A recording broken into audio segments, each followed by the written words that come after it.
Olá pessoal, começa agora o Rádio IF, Comunicação Científica e Esportiva da Universidade Federal de Alagoas para a promoção da cidadania. Este é um podcast organizado pelo grupo de pesquisa Remix, o Observatório de Mídias, Tecnologias Digitais e Práticas Corporais do Instituto de Educação Física e Esporte. Ele é produzido por monitores da atividade de Práticas Corporais com informação, no programa Esporte na UFAL, o qual financia esta produção com 2 bolsas institucionais de graduação por meio do edital 05-2024. No episódio de hoje, nós vamos mergulhar no universo da ciência do esporte, com 2 nomes que são referências. Recebemos aqui os professores do Instituto de Educação Física e Esportes, IEF, professor Dr. Gustavo Gomes de Araújo, fundador e coordenador do LACAI, o Laboratório de Ciências da Atividade Física e do Esportes da UFAL, e Felipe Antônio de Barros Souza, pesquisador do laboratório. Vamos falar sobre tecnologia aplicada ao desempenho humano, formação científica, inovação no treinamento esportivo e os bastidores de um dos laboratórios mais avançados do Nordeste. Fica com a gente porque o papo está imperdível. Professores, antes de tudo, sejam muito bem-vindos. Nós agradecemos imensamente a oportunidade de poder entrevistá-los. É uma honra para nós e não queremos apenas parabenizá-los, mas saber um pouco mais sobre a trajetória de vocês. O que levou ambos a seguir esse caminho da pesquisa no âmbito das ciências e da atividade física?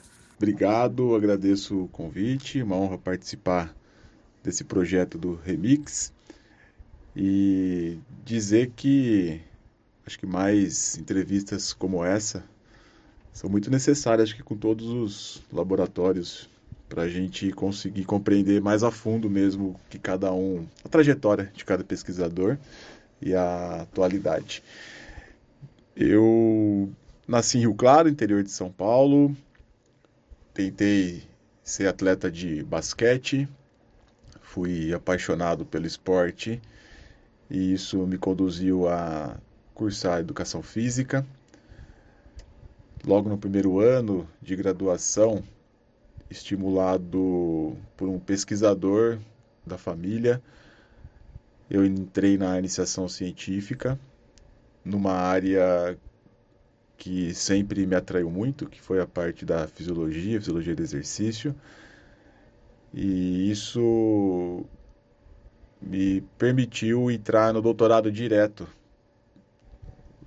antecipando o processo de formação, né? Excluindo a etapa do mestrado. Então, em 2010, eu concluí o doutorado e me tornei doutor relativamente jovem, com 25 anos de idade. E depois comecei a carreira. Agora nós vamos ouvir o professor Felipe. Bom, faço minhas as palavras do Gustavo, obrigado, viu, pelo convite, aí o pessoal do Remix, o professor Silvan, que coordena, é muito bacana essa iniciativa. Eu sou da Paraíba, né, eu sou paraibano, nasci em Campina Grande, morei em João Pessoa uma parte da minha vida, fui atleta de natação, a trajetória é parecida, né, fui atleta de natação, apaixonado pelo esporte, foi isso que me levou também a fazer educação física, né, eu queria trabalhar com isso, com treinamento e tudo mais, e era isso que me impulsionava, mas aí numa realidade diferente, né, porque acho que o Gustavo talvez tenha tido essa inserção científica cedo, né, por conta do ambiente, né, do eixo Rio-São Paulo, que você tem ali uma pujança maior, né, de número de programas de pós-graduação, de fomento, etc e tal. Lá na Paraíba era menos, né, inclusive naquela época era bem mais incipiente. Hoje você tem um programa da UFPB com a UPE, né, que já tem doutorado. Na época que eu fiz graduação não tinha nada disso, né, então pensar na área acadêmica não era algo direto, assim, então eu entrei na área para ser treinador, né, para trabalhar com rendimento, etc e tal, mas algumas iniciativas, e aí, por acaso, né, depois que o Gustavo saiu, eu cheguei ali no laboratório do Cláudio, nós tivemos o mesmo orientador, e por acaso ele orientava o meu professor de TCC. E aí esse professor estava fazendo doutorado, né? Começou um projeto para fazer as coletas de doutorado dele. E eu achava legal já a área, né? Achava bacana, mas não tinha muita oportunidade lá, né? poucas oportunidades de PIBIC, assim, já com projetos específicos, né? E aí eu comecei a frequentar o laboratório desse professor, que estava começando um laboratório, né, um grupo, etc e tal, e achei muito legal, achei muito bacana e meio que isso acho que acendeu, né, essa vontade de conhecer um pouco mais. Ele falou, cara, se você quiser, né, ir para São Paulo, fazer um estágio, na época só para conhecer mesmo, né, e aí fui, me formei num dia, no outro estava no avião indo para São Paulo, e o resto é história, né, eu fiz mestrado e doutorado na Unicamp, né, com o professor Cláudio Gobato, terminei o doutorado, né, assim. E a ideia sempre foi essa, quando eu fui, né, pensando assim, eu vou então para me formar e trazer esse conhecimento de volta para o Nordeste, né, que eu já tinha essa visão de que era necessário, né, essa ampliação, né, do conhecimento aqui para o Nordeste. Nesse meio tempo, né, que aí já se foram, né, isso foi em 2010, 2011, já se foram aí 15 anos, né? E aí a área melhorou por si só. Isso gera um amadurecimento muito bacana também, né? Porque a gente acha que sozinho a gente vai fazer alguma diferença, mas na verdade é um esforço muito coletivo, né? Eu fico muito feliz de hoje contribuir com a área aqui no Nordeste, mas só podemos realmente fazer uma diferença por conta dos colegas que também fizeram essa mesma trajetória, né? Ou trajetórias diferentes, mas sempre com esse pensamento de fazer a ciência do esporte, a ciência da atividade física evoluir, né? Progredir aqui na região. Então, professor Gustavo, como é que surgiu a ideia de fundar o LACAI? Como foi o ponto de partida, assim, para que esse sonho se concretizasse, né? Fundar o LACAI nada mais do que executar o que eu aprendi a fazer, que foi ainda, né, no processo de formação, que é fazer ciência, quer ter visão crítica, quer desenvolver produtos. E como na UFAL ainda não tinha um grupo de estudos, um laboratório especializado na área da fisiologia do exercício, na área do treinamento, nessa aplicação do treinamento, eu repliquei o que eu aprendi. E aí vale a pena resgatar um pouco desse processo de formação, que é o que eu sei fazer, né? Que vem lá do LAFAI, que é o nome parecido, né? O LAFAI é o Laboratório de Fisiologia Aplicada ao Esporte, hoje situado na Unicamp, coordenado pelo professor Cláudio Gobato, que foi meu orientador, e quem eu comecei na iniciação científica. Então, o Cláudio me acompanhou de 2001 até 2010, todo o processo de iniciação científica até o doutorado direto. Obviamente que algumas pessoas auxiliaram nessa formação e merecem destaque, como o professor Marcelo Papotti, que na época já era pós-graduando e me deu um suporte muito grande, auxiliando também o Cláudio nas orientações.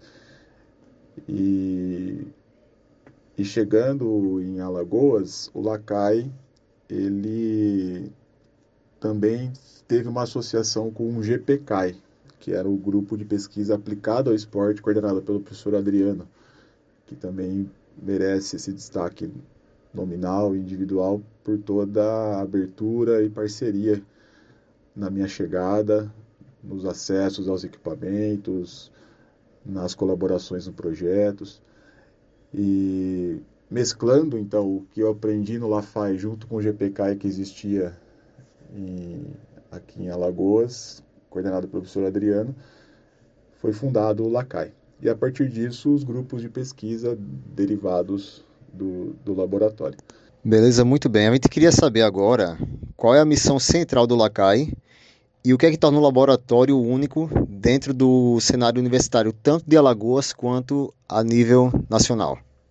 Então, o LACAI ele se destina a estudar as ciências aplicadas ao esporte nesse contexto do desempenho, né? A nossa intenção é traduzir essa ciência, uma ciência referenciada por evidências, né? Baseado na literatura internacional, e trazer isso para Alagoas, né? Na tentativa de aplicar isso nos diferentes esportes que a gente tem acesso aqui no estado, né? É um estado que a gente tem muito mais acesso a atletas, a um número maior de atletas no futebol, né, por conta do futebol ser o fenômeno que ele é. Hoje a gente tem, né, bastante entrada com o futebol, mas é um laboratório que trabalha com todos os esportes, né? Então nosso interesse é sempre associar a ciência na avaliação, na prescrição e avaliação das mudanças fisiológicas e de treinamento de atletas, visando sempre o desempenho, né? E o diferencial que o Lacai tem hoje, na minha visão, é o parque de equipamento que a gente tem, né, que não fica atrás de nenhum laboratório do Brasil, né? A gente tem lá analisador de gases, células de carga, plataforma de força, bicicletas ergométricas eletromagnéticas, com frenagem eletromagnética, com frenagem mecânica, esteiras, sistema de vídeo. Então a gente tem eletromiografia, né? A gente consegue, com essas ferramentas, pensar em diversos desenhos experimentais que não são limitados por esse tipo de falta de recurso, né? Mas acho que o maior diferencial, além desses equipamentos, é o material humano que a gente tem, né? Porque apesar de ter à disposição os materiais, a gente não tem acesso a tanta verba quanto outros laboratórios no eixo Rio-São Paulo, por exemplo. Ou no sul do país. Então, isso faz com que os alunos tenham que ser também criativos, né, com relação aos seus desenhos experimentais e como eles vão resolver determinados problemas. Então, acho que o material humano, eu diria que é o principal diferencial do Lacai hoje, né? A gente também queria saber como é que o Lacai ele integra a pesquisa científica juntamente com a formação acadêmica, tanto de alunos da graduação como da pós-graduação. O Lacai entende que a pesquisa é um excelente meio de formação, não só profissional, mas também do cidadão, que é uma forma de você analisar tudo que está ao seu redor, de maneira organizada, de maneira criteriosa e com racionalidade. Então, a pesquisa, ela nunca foi só para a construção de uma patente, de um artigo ou de qualquer outro produto, mas principalmente para estimular isso em todos os estudantes. O Lacai, ele começou como, na verdade, era um grupo de pesquisa antes de ser um laboratório. Era um grupo de estudos, né? Tem a diferença de grupo de pesquisa e grupo de estudos. Era um grupo de estudos em que eu me reunia com os alunos interessados para apresentar seminários, discutir artigos, e isso na graduação em Educação Física. Com o tempo, os TCCs eles foram ficando mais aprimorados, os alunos foram tendo o desejo de continuar os estudos, continuar a área acadêmica, de ter projetos mais arrojados, e isso vai puxando a necessidade da pós-graduação. E na época não existia nenhum programa de pós-graduação em Educação Física, e a maioria dos projetos eles começaram a ter um vínculo com a nutrição. E os alunos da Educação Física migrando para a nutrição, tanto que acho que é a segunda área de maior número de egressos, a área de Educação Física no PPGNUT, que é o Programa de Pós-Graduação em Nutrição. Só perde, obviamente, para quem é nutricionista. E foi uma linha de pesquisa, tem sido, né, uma linha de pesquisa muito forte, não apenas pelo número de alunos formados, mas também de produtos que essa linha entrega, de recursos que essa linha consegue captar. E durante muito tempo ficou limitado ao mestrado, porque o PPGNUT ele não tinha o doutorado aprovado. Então a gente se deparou com os mesmos problemas antes da graduação, né, de quem queria continuar estudando, precisava ir para o mestrado, e os mestres formados começaram também a ficar represados, até que foi possível ter o credenciamento no programa de Ciências da Saúde, que já tinha doutorado. Hoje o PPGNUT também tem um programa de doutorado. E mais do que isso, todo esse processo de formação tende a melhorar por conta dos novos programas de pós-graduação em Educação Física, que permite esses alunos compreenderem numa alça mais curta ali, né? Lógico, da própria da própria área, o que é a ciência do esporte. Porque antes ela não necessariamente tinha a sua essência preservada para ter uma adaptação, né? Então, às vezes, se descaracterizava um pouco para atender às exigências desses programas fora da área.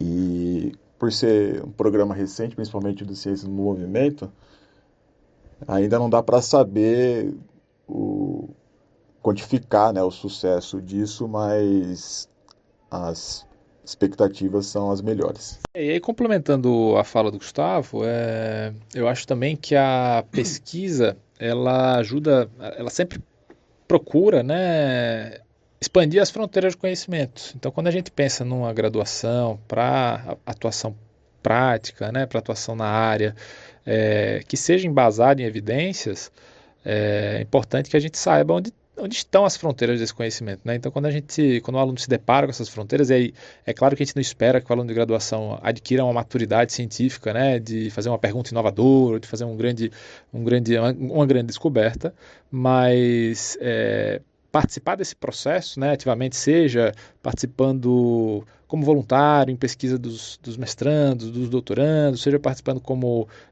colaborador ali do laboratório, né, como monitor, ou até mesmo nas aulas, né, participar de aulas práticas com equipamentos de ponta, né, equipamentos que muitas vezes a gente só consegue ter acesso por conta da pesquisa, faz com que ele compreenda melhor aquele conteúdo, né, e aí ao invés de a gente estar na aula só imaginando, né, como é que é aquele teste com o analisador de gases, como é que é aquele teste de salto, como é que é aquele sinal que aparece de força, a gente consegue vivenciar isso na prática, né, e falar assim, olha, ali no Lacai esse equipamento existe, se vocês quiserem ir lá, né, hoje a gente tem monitores de segunda a sexta, né, no projeto de avaliação, então de aplicação desses saberes da pesquisa na extensão também, né, e aí a gente consegue realmente alimentar, né, pesquisa, ensino e extensão, uma vez que a pesquisa impulsiona, né, essas vivências que o aluno não teria aqui em Alagoas se não fosse por esse tipo de iniciativa da pesquisa, né? E como vocês veem o papel da iniciação científica na formação dos estudantes de educação física? O aluno ele precisa ter ou desenvolver de forma ativa o seu conhecimento? Quais são os conselhos que vocês dariam? Existe um perfil do estudante para isso? Bom, a iniciação científica ela tem importância fundamental na formação dos alunos, principalmente aqueles que já têm algum interesse, né, em perseguir a carreira acadêmica. Não só para esses, mas acho que para esses é fundamental, né? Porque aí é ali que você vai ter um primeiro contato com diferentes linhas de pesquisa, né? O aluno pode fazer iniciação científica em diferentes laboratórios, com diferentes professores, com diferentes objetos de estudo, né?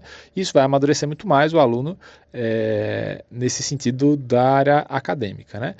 Mas não serve somente para o aluno que deseja fazer um mestrado ou um doutorado, né? Porque, corroborando com a minha fala anterior, né, eu acho que essa perseguição pela fronteira do conhecimento ajuda a gente a conseguir também aplicar uma prática baseada em evidência, né? Eu só consigo aplicar a prática baseada em evidência se eu consigo ler evidências, né? Com qualidade, com capacidade interpretativa. E às vezes nas disciplinas a gente não tem tempo suficiente para amadurecer isso da forma como a iniciação científica faz. Então a disciplina é super importante para que o aluno tenha essa introdução, para que ele tenha esse primeiro contato, mas a iniciação científica é uma aplicação prática daquilo que a gente vê nas disciplinas de formação de metodologia científica, por exemplo, né? Então o TCC funciona muito bem com relação a isso também, mas a iniciação científica é a oportunidade que o aluno tem de fazer isso com mais tempo, já desde cedo no curso, né? O professor Gustavo comentou aí da experiência dele logo no primeiro período, né? Então isso acaba levando o aluno até para descobrir se ele quer ou não quer seguir uma carreira acadêmica, né? Porque o aluno pode fazer iniciação científica e falar, olha, não quero isso para minha vida, mas com certeza ele vai levar esses saberes, né? De como pesquisar evidências, como ler e interpretar evidências que são fundamentais. Para fazer iniciação científica no laboratório, no Lacai, não existe um perfil de aluno, o aluno precisa querer, né? É claro que a gente tem limites, né, do quantidade de alunos de iniciação científica que a gente consegue absorver, mas fora esse limite, o aluno precisa querer, né? Ele precisa ter vontade de aprender, tá? Então acho que isso que porque a iniciação científica por si só, ela não vai fazer muito, diferente de uma disciplina, né?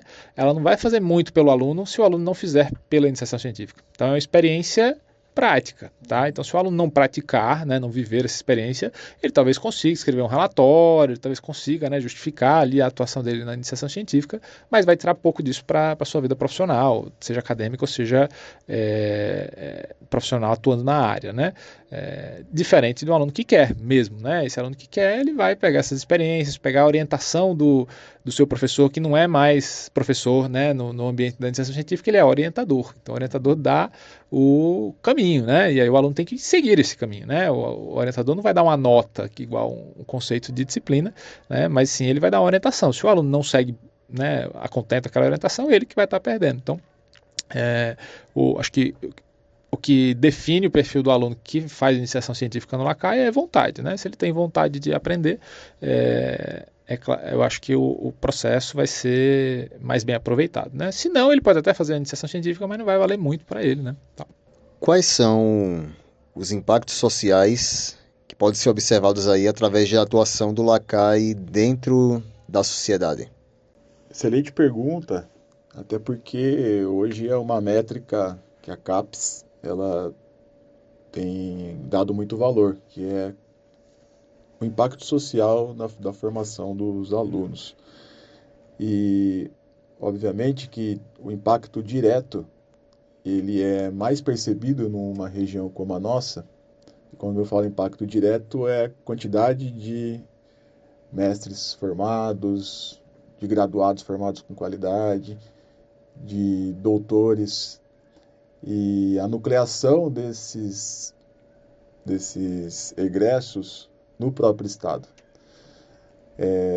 Durante muito tempo, primeiro, assim como o Felipe, né, a maioria tinha que sair do Nordeste para ter esse desenvolvimento acadêmico, científico. Hoje é possível eles se desenvolverem aqui com a mesma qualidade de qualquer outra região do país. E o melhor de tudo isso, que por uma região que tem um número de mestres e doutores ainda abaixo do que é o Brasil por si só, né, tem um número de doutores muito abaixo em relação aos países do primeiro mundo. E o Nordeste ainda mais. Ter esse impacto direto na nucleação. O que é nucleação? É a permanência de mão de obra qualificada, de pesquisadores críticos, habitando profissionalmente, é fundamental. Fora isso, principalmente o Lacai, ele tem um lado que acabou naturalmente, pela necessidade do Estado, acontecendo, que é o vínculo próximo das pesquisas com os projetos de extensão, que são projetos que atendem a comunidade externa, geralmente atletas em formação, tanto mulheres quanto homens, e com um retorno muito próximo do que a pesquisa desenvolve para as ações desses atletas em formação. Um exemplo disso é o projeto Academia e Futebol, que foi considerado um sucesso pelo próprio Ministério do Esporte, que foi o financiador, que é um projeto de extensão voltado para as mulheres futebolistas. E a maioria das nossas pesquisas acabam usando essa amostra desses projetos de extensão para desenvolver os ensaios. Então, acho que o laboratório consegue ter esse impacto direto e esse impacto também por tabela, né, usando as amostras dos projetos de extensão. Bom, tudo isso é muito bacana, mas me diz, quais os próximos passos do laboratório? Quais as perspectivas de ambos? O laboratório ele começou uma linha de pesquisa, né, com o último projeto do edital universal do CNPq, que envolve a análise do desempenho, do treinamento e do comportamento dietético, principalmente, de atletas de futebol feminino. Né? Então a gente está acompanhando o treinamento delas, né, e outros elementos que possam influenciar no treinamento, mas de uma forma muito descritiva, usando uma ferramenta dos colegas da Química, né, do IQB, professor Tiago Aquino e professor Edson Bento, que são parceiros do laboratório, Então a gente acabou nesses últimos 4 anos, né, desenvolvendo uma série de projetos que descrevem, né, o comportamento fisiológico das atletas usando muito da metabolômica, né, e aí isso gerou produtos de alto impacto, né, de publicação. Nessa área, acho que existem 4 ou 5 estudos nacionalmente com metabolômica e futebol feminino, e 2 ou 3 são do Lulacai, mais 2 aprovados agora recentemente. Então, a gente tem feito essa contribuição importante, né, para a compreensão do uso dessa ferramenta, né, da metabolômica, que é uma ferramenta que faz uma análise fisiológica do perfil fisiológico das atletas, em resposta a diferentes métodos de treinamento, ao jogo, né, a diferentes condições ali de testes, de avaliação. E aí os próximos passos envolvem a continuidade desse projeto, né? A gente já submeteu um novo projeto para o edital universal do ano passado e desse ano, que visa começar agora a estudar melhor as intervenções. A gente fez uma análise muito descritiva desses fenômenos, né, como a metabolômica poderia ajudar a entender melhor esses fenômenos, e agora o interesse do projeto é investir em intervenções, né? Será que se a gente modificar então o treinamento, elas treinam assim, o perfil fisiológico foi esse, né? E agora, será que se a gente modificar o treinamento, inserir outros elementos de treinamento, de dieta, de sono, de análise do ciclo menstrual, que é uma linha de pesquisa que a professora Natália tem se interessado muito e que é crucial, né, para estudar futebol feminino. A gente precisa respeitar essas especificidades dessa amostra, né? Mas é algo que é muito difícil de fazer, então a gente precisa de muitos braços, né, muitas cabeças pensando nisso, e os próximos passos envolvem então o uso dessas intervenções e como a metabolômica pode ajudar a gente a entender essas intervenções. Além disso, esse projeto também visa usar inteligência artificial e aprendizagem de máquina para desenvolver ferramentas de análise de vídeo, né, de cinemática. Tá? Isso é uma proposta que a gente tem há algum tempo, mas que também tem sido muito difícil de desenvolver, mas que acho que esse ano, a partir de agora, né, das próximas empreitadas, isso provavelmente vai deslanchar um pouco melhor. Que a ideia é a gente ter análise automatizada, né, da relação de tempo e movimento do jogo, né, dos esforços, dos sprints, das velocidades no jogo, usando um sistema desenvolvido aqui na UFAL, de baixo custo, né?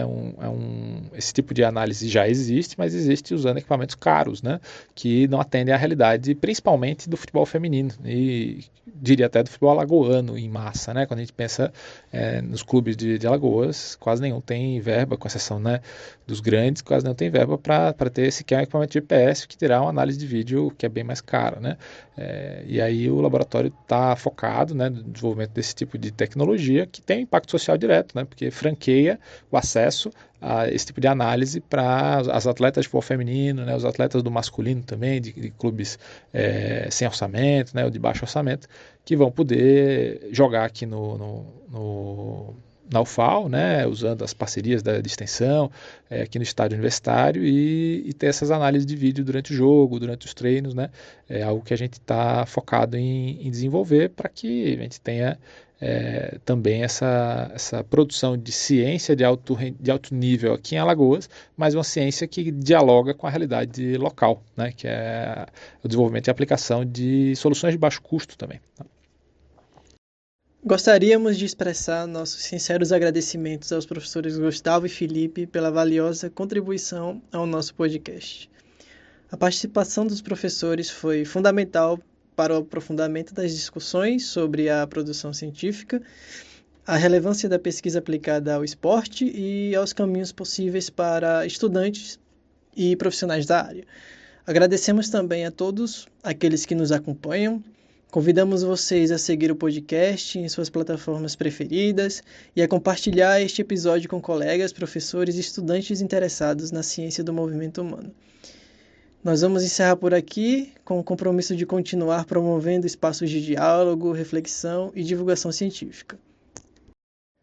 Caso você tenha interesse em conhecer mais sobre o LACAI, ele se encontra no Complexo Esportivo da Universidade, mais precisamente no campo universitário, e também eles possuem um site, é o www.lacai.com.br.